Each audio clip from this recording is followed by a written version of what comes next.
চুন্নি বিতান, তোরা আইনকার হয়ে আমাকেই হারিয়ে দিলে তো, খুব ভালো করলে। হ্যাঁ বন্ধুরা, আমরা এমনটাই দেখতে পারবো লক্ষ্মীচাপি সিরিয়ালের আগামী পর্বে। তো বন্ধুরা, গল্পের শুরুতে আমরা দেখতে পারবো ঝাঁপি আর দীপ দুজনে মিলে জামতলাতে গিয়ে চান্দুবাবুর বাড়িতে গিয়ে আশ্রয় নেয় এবং অনেক আদর যত্ন করতে থাকে দীপ আর ঝাঁপিকে। চান্দু মনে মনে বলতে লাগে, এ কি আমি দেখছি, মেঘনার চাইতেই জল। ওদিকে ঝাঁপি আর দীপ রাতে খেতে খেতে ঝাঁপি মনে মনে বলতে লাগে, মাঝারা লক্ষ্মী আমার মনের কথা শুনেছেন, তাই তোমাকে আমার কাছে এনে দিয়েছেন। আবার যে আমরা দুজনে সংসার করব, এ আমি স্বপ্নেও ভাবতে পারিনি। এই সব মা ঝাড়া লক্ষ্মীর আশীর্বাদ। এরপর ওরা দুজনেই তোতে যায় এবং দুজনকে দেখতে থাকে। তখন দীপ বলে ওঠে ঝাঁপিকে, তুই কি দেখছিস? তখন ঝাঁপি বলে, তুমি কি দেখছো? তখন দীপ বলে, আমি তোকে দেখছি। ঝাঁপিও বলে, আমিও তো তোমাকেই দেখছি। তখন দীপ বলে ওঠে, এর মধ্যে এই সিচুয়েশনের মাঝখানে প্রেম কোথা থেকে আসছে আমি কিছুই বুঝতে পারছি না। ওদিকে আমাদের দুজনকে পুলিশ খুঁজে বেড়াচ্ছে, এরপরও দুজনের প্রেম কোথা থেকে উঠছে আমি কিছুই বুঝতে পারছি না।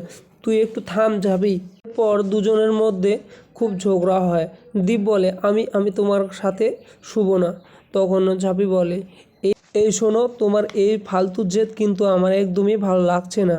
সারা রাত এই ঠান্ডার মধ্যে হাঁটাচলা করবে নাকি তুমি এখানে এসে শোবে?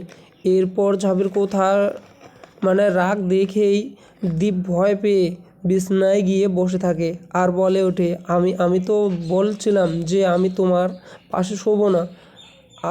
বারবার এক কথা বলে, আমাকে বিরক্ত করিস না তো ঝাঁপি। এরপর ঝাঁপি বলে ওঠে, তাহলে কি করবে তুমি শুনি? সারা রাত জেগে জেগে এভাবে খালি পায়ে ঠান্ডার মধ্যে পায়চারি করবে নাকি? তারপর যদি জ্বর বাঁধিয়েছ না, কি হবে? খুব তো বলেছিলে পালাতে হবে, এছাড়া কোনো উপায় নেই।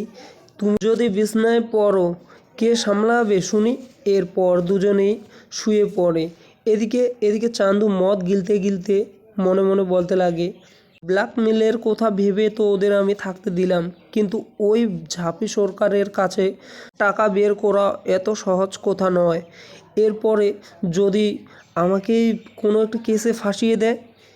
হঠাৎ করে চান্দুর দেখতে পায় যে একটা নতুন নিউজ দেখানো হচ্ছে, যেখানে পুলিশ বলছে ঝাঁপি আর দীপকে যে ধরিয়ে দেবে তাকে নগদ 1 লক্ষ টাকা পুরস্কার দেওয়া হবে। এই দেখেই চান্দুর মন আলাদা কোথাও ভাবতে লাগে যে আমাকে এই পুরস্কারটা জিততেই হবে, আমিই জিতবো।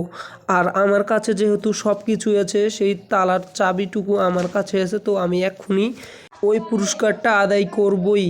এরপর চান্দু ওই খবরের নিউজে দেওয়া নাম্বারটা নোট করে এবং পুলিশকে খবর দেয় যে ওরা আমাদের বাড়িতেই আছে স্যার, আপনি এসে ওদেরকে ধরুন আর আমার 1 লক্ষ টাকা নগদ পুরস্কারটা দিয়ে যান। একটু পরে ঝাঁপি আর দীপের ঘরের দুজনেরই ঘরের দরজাটা লাগিয়ে দেয় বাইরের থেকে চান্দু। আর এই সব কিছু যে জানতে পেরেছে ঝাঁপি আর দীপ, সেটা কিন্তু জানে না চান্দু। এদিকে পুলিশ স্টেশন থেকে পুলিশ আসে এবং ঝাঁপি আর দীপকে নিয়ে যেতে চাইলে চান্দুর স্ত্রী তাদেরকে বাধা দেয় যে আপনারা ওদেরকে এইভাবে নিয়ে যেতে পারেন না, আর ওরা আমাদের বাড়িতে নেই। তো বন্ধুরা, তোমরা কি ভাবছো যে এটা ওরা করবে বিতা না চুন্নি?